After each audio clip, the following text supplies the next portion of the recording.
G7 joint statement has now been modified. It says that Iran can never have a nuclear weapon. Siddhant, has this been the case, considering US was not one with the idea of signing that joint statement calling for a de-escalation in the conflict?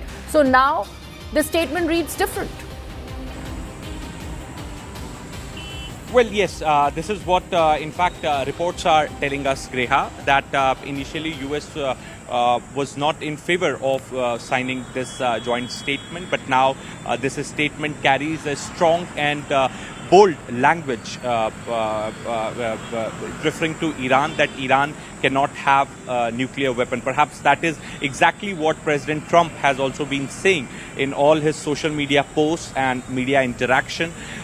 In fact, the whole context, Greha, on the basis of which Israel launched a strike in Iran on the very first day. Their nuclear facility was hit, their military complexes were hit by Israeli forces. The whole context was the IAEA report, which says that Iran has violated non-proliferation codes. Israel has been saying that our objective is to hit the military targets and nuclear facilities in Iran. So, and in fact, this whatever Israel is doing is backed by United States, and United States is saying that we cannot let Iran have nuclear weapons. And perhaps that is exactly what is reflected in the joint statement of G7, something which US wanted, something which West wanted. In fact, the countries like France, the other European countries, they may be urging both sides to de-escalate. They may be urging both sides to come to the tables for discussion.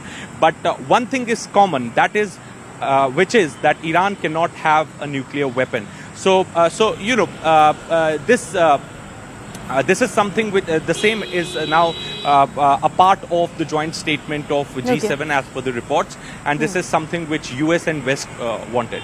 Right, do stay on with us, Siddhant. The G7 statement also talks about, like Siddhant was mentioning, Israel's need and right to defend itself. Critics argue that the fact that this was a preemptive strike even before Iran developed a weapon, because that is going to take more than a year for it to do that, despite that uranium enrichment, that is also part of this entire theory. Network 18 decimates Times Internet with over 6 times more unique users on social media. Network 18, the undisputed leader of news networks, way ahead of the times.